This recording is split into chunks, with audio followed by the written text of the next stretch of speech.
প্রিয় কেন্দ্রবাসী, আসসালামু আলাইকুম। আজ আমরা নতুন একটি সতর্ক ভিডিও নিয়ে আপনাদের মাঝে হাজির হলাম।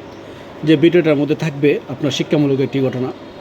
মনে করেন সাপোজ এই পুরান একটা সেট, এটা ভিভো দেখতে পাচ্ছেন। এই সেটটা আপনি পুরান কারোর কাছ থেকে আপনি কিনে নিয়েছেন, তো বিপদে পড়ছেন। এই সেটটা কারো না কারো চুরির হইতে পারে, কারো জিডি মাল হইতে পারে, অথবা কেউ হারিয়ে গেছে ফোনটা, কেউ ছিনতাইকারী নিয়ে গেছে, তা না জিডি করছে। জিডি করার পরে আপনি এই সেটটা ক্রয় করলেন, সাপোজ ঠিক আছে, নর্মাল ইউজ করতেছেন, আলহামদুলিল্লাহ। কিন্তু জিডি করার পরে ওই সেটটা থানা থেকে আপনাকে ফোন দেওয়া হবে। এই সেটটার মধ্যে যে সিমটা ইউজ করবেন, এই সিমটাই থানায় অটোমেটিক করার কালেকশানে চলে যাবে। তো থানা থেকে যখন ফোন দিবে আপনাকে, তখন ফোন দেওয়ার পরে কিন্তু আপনি এই সেটটা থানায় জমা দিতে বাধ্য থাকবেন, নয়তো থানায় ধরে নিয়ে যাবে। তাহলে দেখা গেল এখানে বিষয়টা, আপনি কেন নগদ টাকা দিয়ে আপনি একটা পুরান সেট কিনবেন? কেন এই সেটটা আপনি ইউজ করবেন? পরের সেটটা চুরির মাল হইতে পারে, ডাকাতির মাল হইতে পারে, হারানো বিজ্ঞপ্তি হইতে পারে।